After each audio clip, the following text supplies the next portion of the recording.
soso. Tokomi wapi. Est-ce que moi si na économie na ye akoki pe kopesa mobali mbongo pour aller kodoter? Alors monsieur Papi, pour être en mesure de faire quel travail dans la vie? Voilà les raisons. Parce que la plupart des gens, ils parlent, mais ils ne savent pas quelles sont les véritables raisons. Voilà tout pour les sommaires. Mesdames, messieurs, bienvenue à cette revue de presse. Communiqué conjoint de la dynamique de l'opposition et du G7 en rapport avec la publication des listes provisoires des candidatures à l'élection des gouverneurs et vice-gouverneurs. 1. Le 28 février 2016, la Commission électorale nationale indépendante, CENI en sigle, par sa décision numéro 005-CENI-BUR-16, a déclaré irrecevables les listes des candidats indépendants des partis et regroupements politiques à l'élection des gouverneurs et vice-gouverneurs de nouvelles provinces. 2. La lecture de la décision susmentionnée appelle les observations suivantes. La décision se fonde sur la lettre numéro 22 SG-MP-AMN-2016 du 23 février 2016 par laquelle le secrétaire général du regroupement politique majorité présidentielle sollicite le retrait des candidatures des partis politiques et personnalités membres de sa plateforme. La décision évoque les dispositions de l'article 34 de la décision numéro 002-CENI-BUR-2015 du 26 février 2015 portant mesure d'application de la loi électorale. La décision relève le fait que les candidats concernés ont été élus lors des consultations précédentes pour le compte du regroupement majorité présidentielle. 3. Il sied de rappeler que, conformément aux dispositions de l'article 164 de la loi numéro 06/006 du 9 mars 2016 portant organisation des élections présidentielles, législatives, provinciales, urbaines, municipales et locales, telles que modifiées et complétées par la loi numéro 015/001 du 12 février 2015, la CENI rend publique la liste des candidats déclarés recevables et celle des candidatures déclarées non recevables après examen de la conformité de chaque candidature aux dispositions de la Constitution et de la loi électorale. Les candidatures dont question sont présentées par des indépendants et que des dispositions de l'article 34 de la décision numéro 002-CENI-BUR-2015 se réfèrent à la présentation d'une liste par un parti politique membre d'un regroupement politique. Aucun député national, aucun député provincial, aucun sénateur n'a été élu sur la liste du regroupement politique majorité présidentielle parce que ce regroupement n'a jamais présenté de candidat aux consultations précédentes. 4. Ainsi donc, par cette décision, la CENI vient d'introduire une modalité supplémentaire d'examen de conformité des candidatures qui ne cadre ni avec la Constitution de la République démocratique du Congo, ni avec la loi électorale telle que modifiée à ce jour. 5. La CENI démontre par cette décision son inféodation complète au pouvoir en place, ce qui confirme le doute sur son indépendance que G7 et dynamique de l'opposition ont plusieurs fois stigmatisé. 6.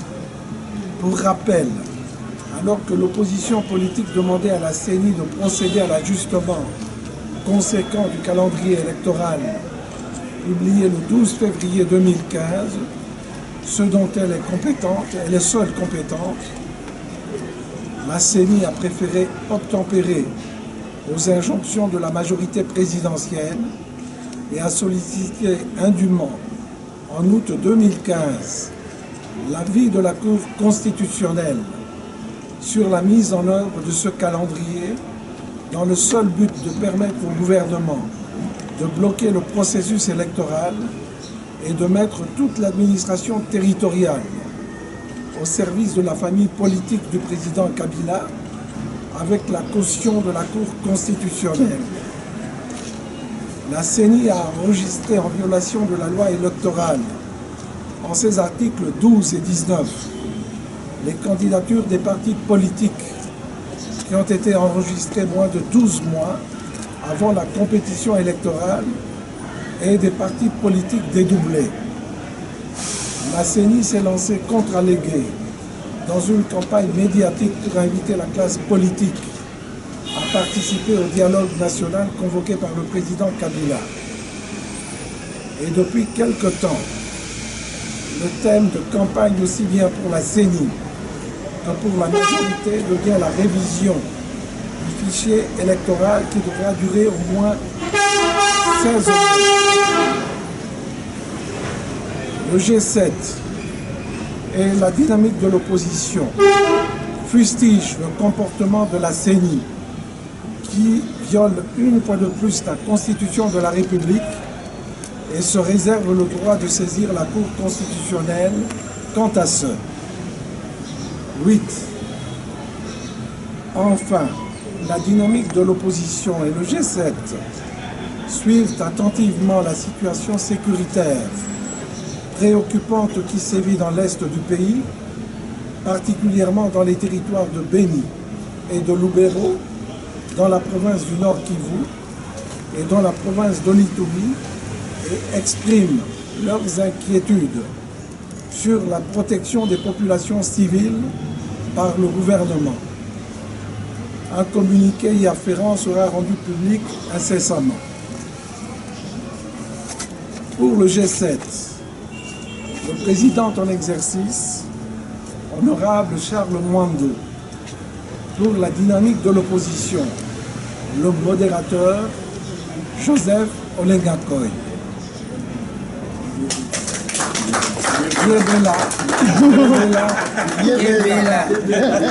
Simple, est-ce qu'avez-vous déjà vu la lettre de démission de l'abbé Apollinaire Malou? Jusqu'à ce jour, personne n'a vu sa lettre de démission. Non, c'est M. Kabila qui l'a démissionné. Et puis, ce n'est pas la première fois que M. Kabila est en train de violer la Constitution. Parce que qui dit la CENI dit M. Kabila. Comment voulez-vous, M. Minakou, secrétaire permanent, secrétaire général de la majorité présidentielle, puisse instruire à la CENI et que la CENI l'accepte? Donc, de ce fait, nous nous rendons compte que la CENI, c'est une CENI comme le MPC, le mouvement du peuple congolais pour la République, nous le disons, CENI par Kabila. Donc, ça vient maintenant de nous montrer que ça ne sert à rien de s'attendre à grand-chose. Nous allons demander aux Congolais et aux Congolaises qui s'estiment biaisés par cela à interjeter à la justice. Mais cette même justice est représentée par M. Kabila. Donc, vous savez, que ce soit en amont, que ce soit en aval, donc le peuple congolais est déjà perdant d'avance. Alors, quand vous voyez cela, on se dit tout simplement, Bozala Mayele. Vous voyez les photos de M. Malou Apollinaire. Parce qu'il y a un Dieu qui rend tout. Nous, les Bissimbi, nous l'avons déjà compris. Les Bankourou, nous l'avons déjà compris. Qu'advienne que pourra, Yébéla. Vous savez, on ne cessera jamais d'être surpris dans notre pays ici, où on lit la Constitution à l'envers. Parce qu'on ne comprend plus rien de tout ce qui se passe à la CENI. Nous avions fustigé ici la CENI pour avoir été pratiquement le bras séculier du gouvernement. Nous avons dit, et nous avons, depuis Malou aujourd'hui, il est là où il est, et nous lui souhaitons un prompt rétablissement. Mais de toutes les manières, nous disons qu'après le départ de Pongwe, maintenant nous assistons à une totale calamité au niveau de la CENI. Nous croyons que Nanga allait relever les choses. Mais aujourd'hui, Nanga est en train d'obéir au doigt et à l'œil à la majorité. On ne peut pas comprendre comment Minakou peut écrire une lettre à la CENI pour retirer des candidats indépendants. Et le mot le dit bien, indépendant. Quand quelqu'un est indépendant, il relève de personnes. C'est lui qui décide de ce qu'il veut et il le fait. Il n'a pas besoin du quitus de son parti. Mais aujourd'hui, on est étonné de voir le président Binako quitter l'hémicycle, aller assiéger Nanga notamment et assister à l'annulation des noms des candidats que lui choisissait lui-même. Et la CENI a agi. Cela est malheureux dans le chef de la CENI et nous pensons que c'est la dernière bêtise à laquelle nous assistons. Il faudra que la CENI se ressaisisse pour nous conduire à des élections apaisées. Autrement, le pays va prendre feu. C'est dommage. Merci beaucoup.